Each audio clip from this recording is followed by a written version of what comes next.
A continuación los dejo nuevamente con el doctor Edgardo Sánchez. El doctor Edgardo Sánchez, pues médico de la región, cirujano del Instituto Nacional de Cancerología, Universidad Javeriana, y gastroenterólogo clínico quirúrgico de la Universidad de Caldas, que vino exclusivamente su profesor, el doctor Lázaro Arango, a verlo. ¿Quién va a dar su conferencia Sangrado digestivo alto no varicial, claves de tratamiento? Entonces los dejo con el doctor Edgardo Sánchez. Muchas gracias a todos, vayan disfrutando de su almuerzo. Bueno, muchas gracias. Es un placer ver las caras de los profesores, de los amigos, de los colegas una vez más aquí. Todos muy queridos, son de la entraña del cariño máximo de la Asociación Colombiana de Endoscopia y muy contentos también pues para poder brindar un poco de conocimiento a los médicos de nuestra región. Vamos a charlar sobre el sangrado digestivo alto.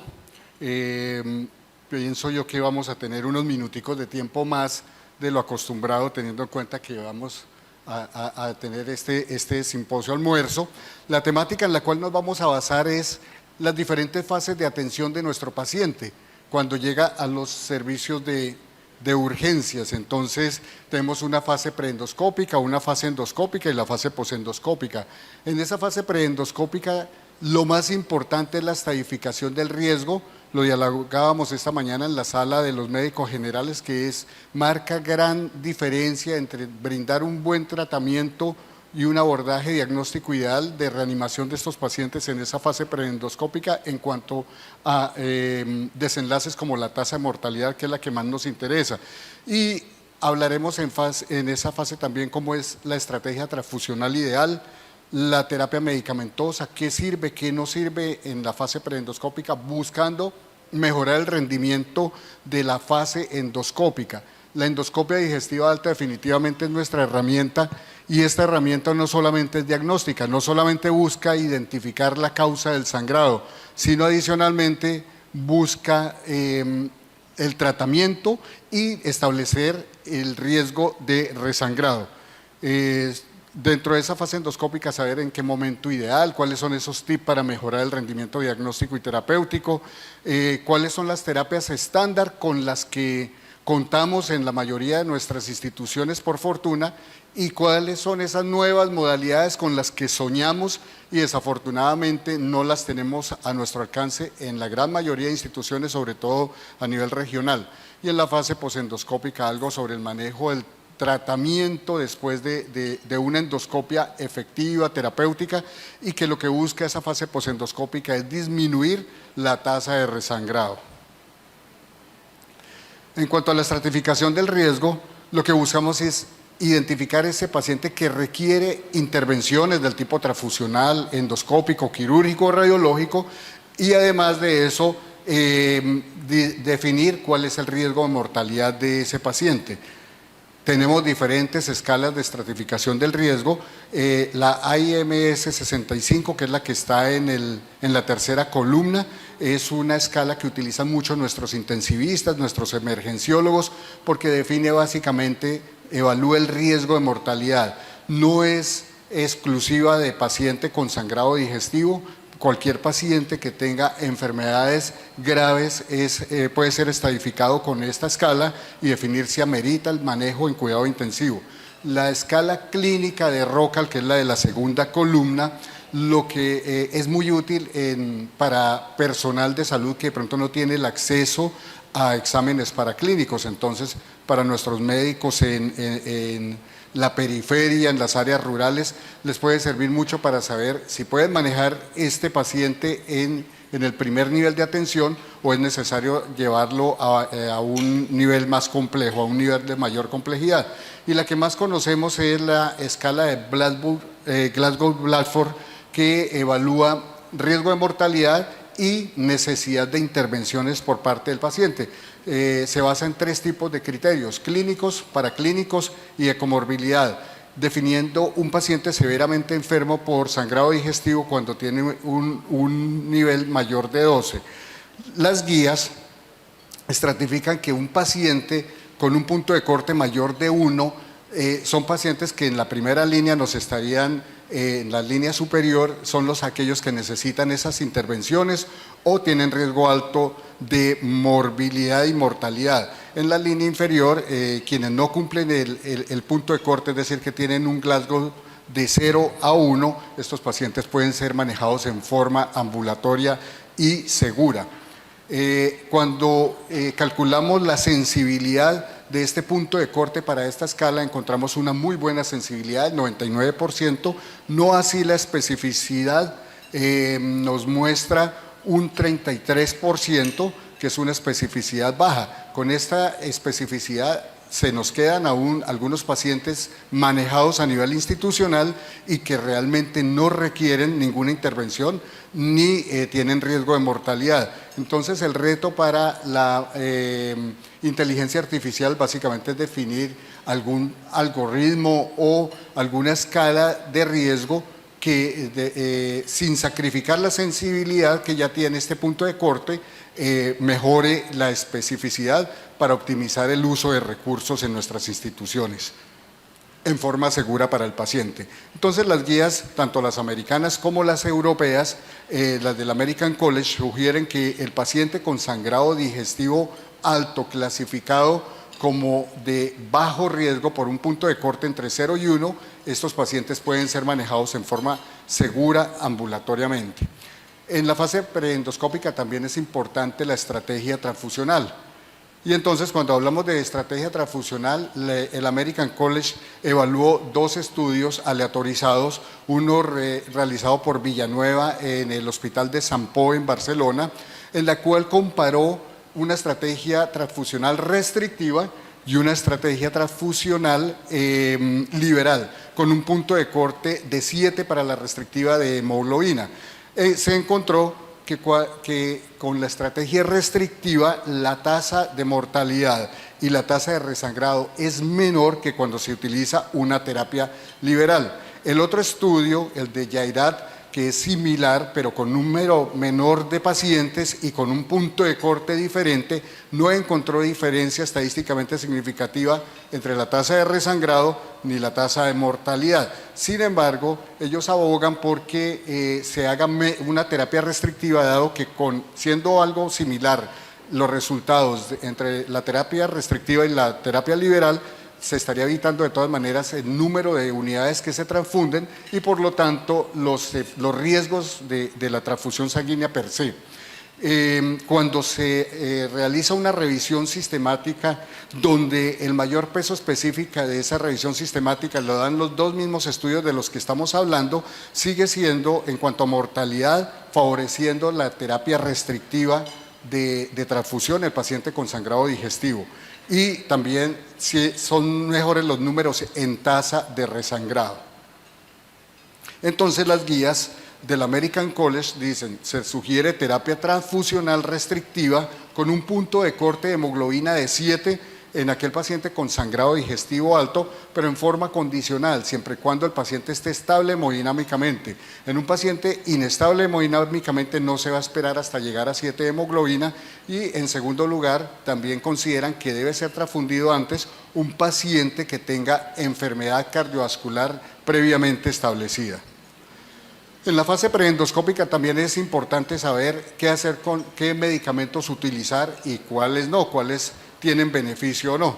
Y de los más estudiados son los proquinéticos, que buscan aclarar de coágulos y de restos sanguíneos esa cámara gástrica, esa cavidad gástrica, para que haya mayor rendimiento diagnóstico de la mucosa y poder saber la causa del sangrado.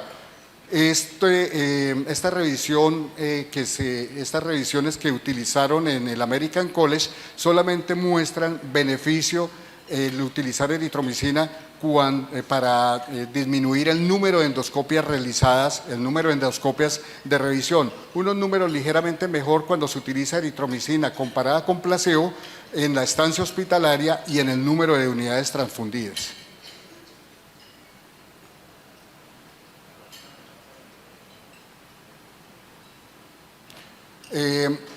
Lo que ya dijimos, no hay diferencias en la tasa de resangrado, sí se encuentra diferencia en la necesidad de repetir la endoscopia. Las guías sugieren la infusión de eritromicina a estas dosis 20 a 90 minutos antes de la endoscopia, lo cual podría reducir la necesidad de repetir el número de endoscopias.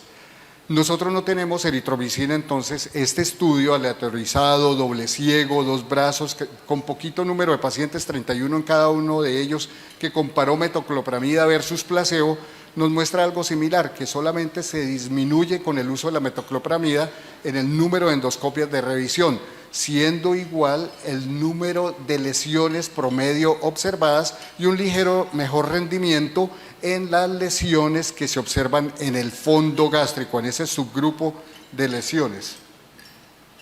Entonces, basado en esto, pues la sugerencia en general es que aprovechemos, tomemos ventaja de ese beneficio de disminución del número de endoscopias de revisión cuando tenemos la posibilidad de utilizar la metoclopramida, pero siempre y cuando no haya riesgos para el paciente o contraindicación alguna, sabiendo que la metoclopramida pues tiene efectos colaterales. ¿Qué hacer con el IVP? ¿Utilizarlo o no utilizarlo en la fase preendoscópica? Entonces, esta revisión publicada en Cochrane, esta revisión sistemática de 6 estudios aleatorizados controlados con más de 2.000 pacientes, no mostró ninguna diferencia en la tasa de mortalidad, en la tasa de resangrado, ni en el número de cirugías requeridas para control de sangrado. Sí muestra una disminución en la necesidad de tratamiento endoscópico, es decir, aquel paciente el que ya se lleva endoscopia se encuentra con lesiones de menos riesgo y que necesitan menos terapia endoscópica, representando de pronto un gasto menor de recursos. Entonces, las guías basadas en que encontramos menos estigmas de alto riesgo, menos riesgo de necesidad de terapia endoscópica, sugieren que no pueden dar una recomendación a favor o en contra de realizar terapia con IVP previo a la endoscopia. La sugerencia es que puede llegar a ser útil cuando consideramos que la endoscopia no va a ser realizada en forma pronta o no va a poder ser realizada en esa hospitalización por alguna razón. Este es un estudio publicado recientemente, un hospital en la India buscando identificar un algoritmo de riesgo del paciente que va a requerir en realidad endoscopia digestiva. Básicamente se fija en 3 parámetros. Que el paciente que no haya recibido IVP en la última semana le da un punto. El índice de shock, que lo mencionó el doctor Walter Bejarano esta mañana, muy popular ese índice de shock en las guías británicas, donde se evalúa la frecuencia cardíaca sobre la presión arterial sistólica mayor de 1, esa relación da un punto, y la relación Bunn-creatinina por encima de 30 da un punto. Estos se suman y si esa sumatoria es de 2 o más de 2, es un paciente que va a requerir endoscopia debido a que los estigmas de alto riesgo son elevados, se encuentra con bastante frecuencia y además de eso porque va a requerir terapia endoscópica muy seguramente.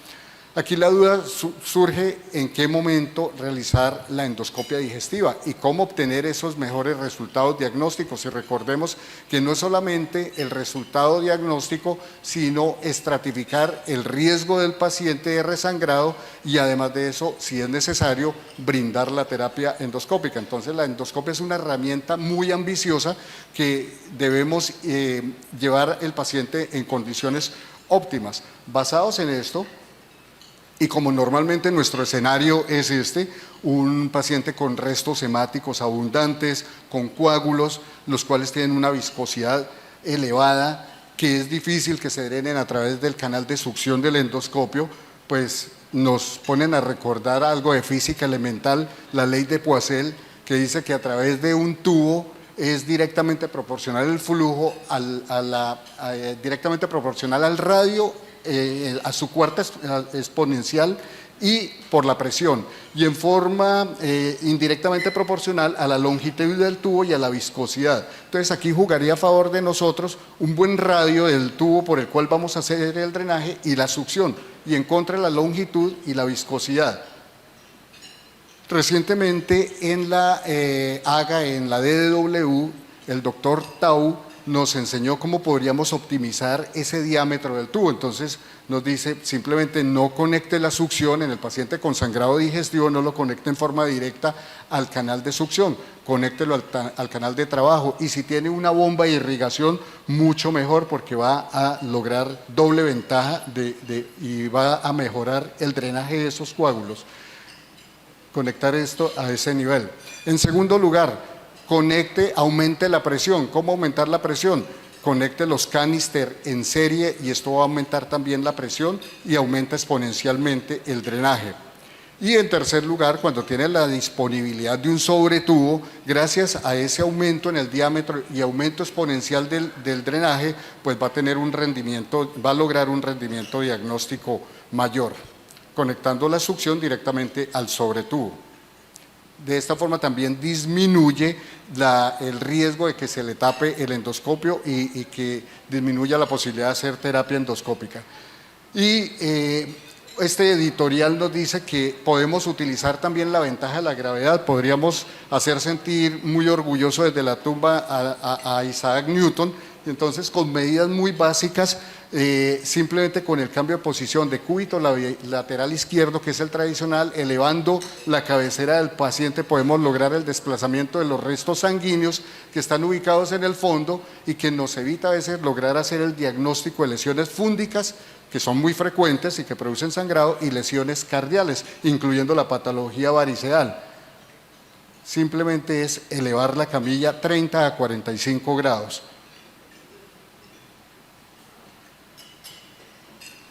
¿Y en qué momento realizar la endoscopia digestiva? Lo hemos discutido ampliamente. Este es un trabajo prospectivo aleatorizado muy famoso, realizado en Hong Kong en el año 2020 y que evaluó la endoscopia digestiva realizada antes de 6 horas, de completar 6 horas después del sangrado, y entre 6 y 24 horas. Y la respuesta es que no hay diferencia en esos dos grupos. En cuanto a tasa de resangrado y tasa de mortalidad son muy similares los desenlaces, si se hace antes de 6 horas o entre las 6 y 24 horas. Lo que sí se encuentra cuando se realiza antes de 6 horas son más lesiones susceptibles de manejo endoscópico con estigmas de sangrado. Entonces sería mejor desde ese punto de vista tomar un tiempo para lograr la reanimación del paciente y llevarlo en mejores condiciones de reanimación, y vamos a encontrar menos estigmas de sangrado, logrando un ahorro en costos. Esta es un estudio revisional, una cohorte también realizada una cohorte poblacional realizada en Hong Kong con más de 6.000 pacientes. Dividieron los pacientes en 3 grupos, a los que se les hizo endoscopia digestiva antes de 6 horas, entre 6 y 24 y después de 24 horas. Y los peores desenlaces sucedieron en aquellos a los que se les hizo endoscopia antes de 6 horas o después de 24 horas. Hubo mejores resultados en cuanto a tasa de resangrado, mortalidad, necesidad, inclusive hospitalización en UCI, cuando se realizó entre las 6 y las 24 horas. Las guías sugieren entonces realizar la endoscopia dentro de las primeras 24 horas cuando se tiene ya el paciente estabilizado, no llevar el paciente de afán ante el primer episodio de sangrado sin estar estable hemodinámicamente, sin haber aplicado estos parámetros de la fase preendoscópica, no llevarlo a la endoscopia porque el rendimiento no va a ser el mismo. Inclusive las guías de la Sociedad Europea van más allá y dice no haga la endoscopia antes de 6 horas, tampoco dejes para hacerla después de las 24 horas. ¿Y a quienes se les brinda terapia endoscópica? Una vez ya tenemos el paciente en la sala de endoscopia, se realiza el estudio diagnóstico, ¿quiénes van a tener mejores resultados con terapia endoscópica versus no hacerla? Este metaanálisis de 19 estudios aleatorizados mostró que había disminución del resangrado cuando el paciente que se llevaba a endoscopia era un paciente con sangrado Forres 1A o Forres 1B, con sangrado activo. o inclusive también se logra lo mismo en pacientes con sangrado 2A, con vaso visible no sangrante. Entonces la recomendación va en la misma línea. Utilice terapia endoscópica en el paciente con sangrado digestivo debido a una úlcera con sangrado activo o paciente con úlcera con vaso visible, Forres 1A, 1B y 2A. Las guías europeas van en la misma línea. ¿Y qué hacer con el paciente que tiene coágulo adherido? Muchos trabajos no muestran diferencias en tasa de mortalidad, algunos muestran ventajas en necesidad de una segunda endoscopia o en necesidad de tratamiento quirúrgico inclusive, y este metaanálisis un metaanálisis de estudio aleatorizado controlado no encontró beneficio de la terapia endoscópica versus la no endoscópica en pacientes con coágulo adherido. Es en el que se basan las guías y dicen no es posible dar una recomendación a favor o en contra de realizar terapia endoscópica cuando el paciente tiene coágulo adherido, Forres 2B. ¿Qué hacer entonces en ese paciente? Queda a discreción del médico tratante. ¿Y de qué depende muchas veces? El acceso que pueda tener el paciente a los servicios de salud, la edad del paciente, la comorbilidad o si tiene un buen soporte familiar. También a la experiencia del gastroenterólogo y que tenga todo el armamentario para poder hacer la terapia endoscópica necesaria. Entonces simplemente este es un algoritmo que nos muestra qué hacer con el paciente cuando se ha estratificado, si cumple el punto de corte, admítalo al hospital, resucítelo, haga la transfusión, idealmente terapia restrictiva, prokinéticos si lo tiene disponible y no hay contraindicación. No hay una recomendación a favor o en contra del uso de IVP, la endoscopia dentro de las primeras 24 horas y trate los que tengan la indicación de hacerle tratamiento endoscópico. ¿Qué tratamiento endoscópico? ¿Qué tipo? Hay un armamentario bastante grande, entonces cuando comparamos la terapia térmica, sea con energía bipolar o sonda caliente, cuando se compara con no administrar terapia endoscópica, los números están a favor de la terapia endoscópica. En cuanto a tasa de resangrado, es menor con la terapia endoscópica y tasa de mortalidad. Similar cuando se utiliza inyección con etanol absoluto. Cuando se comparan estos dos tipos de terapia, la terapia térmica versus la inyección con alcohol absoluto, es similar en cuanto a los desenlaces que hemos venido hablando, al igual que cuando se utiliza terapia mecánica con uso de clips versus la terapia térmica, los números son similares. En la parte inferior vemos, se habla sobre la inyección con epinefrina, que es la que utilizamos con mayor frecuencia, y observamos para que tenga un nivel de efectividad similar a las previas, a las que hemos hablado, debe ser utilizada con una segunda modalidad para disminuir la tasa de resangrado. Entonces las guías dicen, la recomendación es fuerte para cualquiera de estas terapias de las que hemos hablado y si utilizamos inyección con adrenalina debe ser combinada con otra modalidad terapéutica. Estaría prácticamente proscrita utilizar únicamente la inyección con adrenalina. Las otras terapias emergentes tienen recomendación condicional y ya veremos a qué se refiere esa recomendación condicional.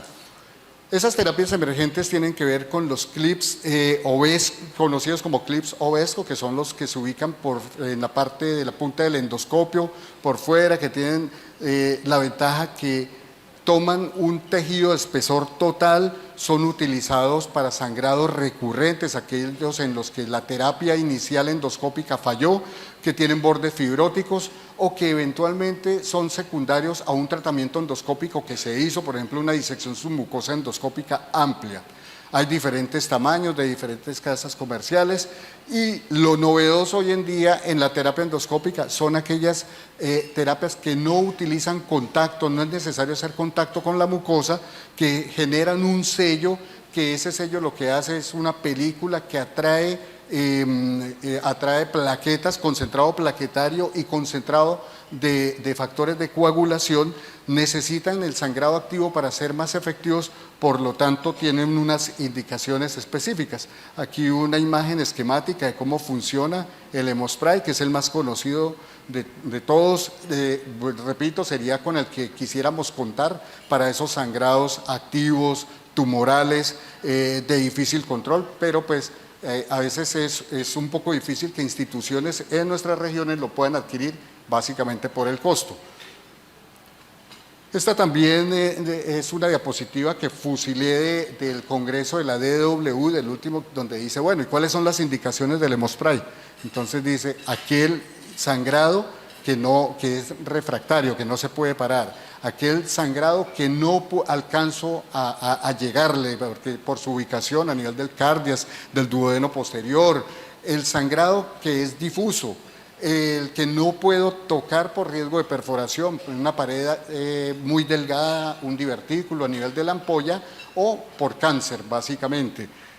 Entonces la recomendación es hemospray y a rezar en estos casos, porque después de él ya se nos van agotando las posibilidades. Entonces las guías dicen el hemospray y el clip Ovesco son de utilidad para el manejo del sangrado recurrente según las guías europeas.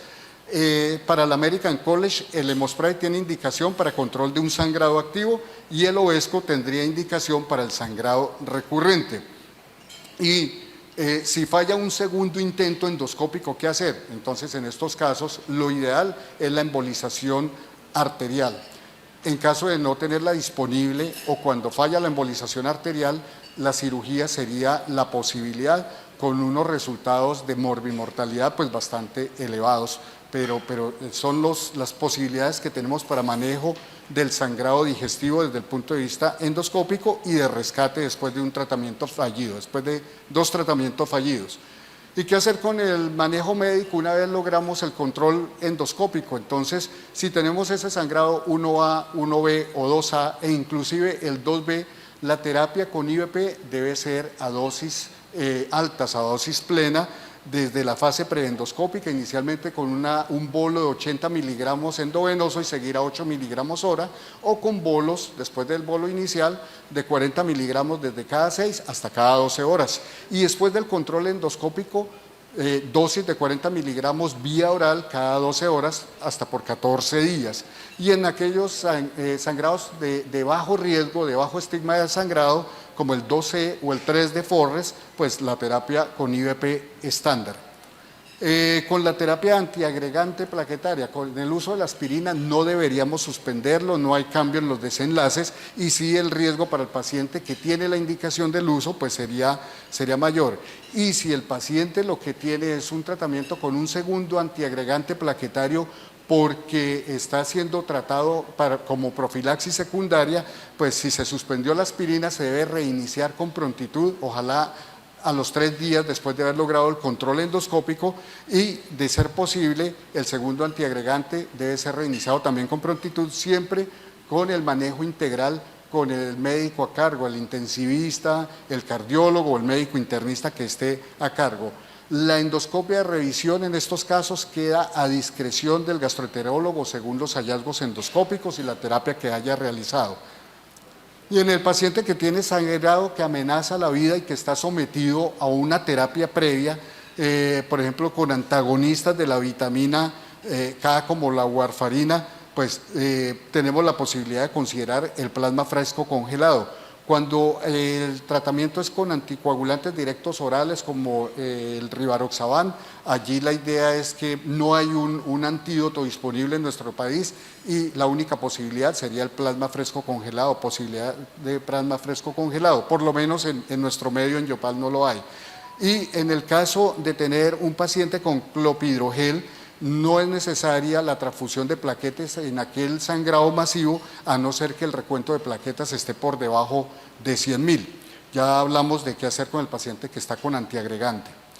Finalmente, en los mensajes finales, pues recordar que la mortalidad por el sangrado digestivo ha venido disminuyendo gracias a esas medidas en la fase preendoscópica y gracias al desarrollo de la técnica endoscópica tanto para diagnóstico como de tratamiento. Es importantísimo la estabilización del paciente en esa fase preendoscópica y la optimización de su estado clínico para obtener los mejores resultados, sacar el mayor rendimiento de la endoscopia. La endoscopia está en continuo desarrollo tecnológico, de imagen, de instrumental, y existe cada día nuevas técnicas que nos ayudan al control del sangrado y a disminución de las tasas de resangrado y mejoría de la mortalidad, que es lo que en últimas perseguimos. Y existen modalidades terapéuticas de rescate cuando falla la endoscopia, que están dentro de las posibilidades en nuestras instituciones. En fase posendoscópica, estas medidas lo que buscan básicamente es disminuir la tasa de resangrado.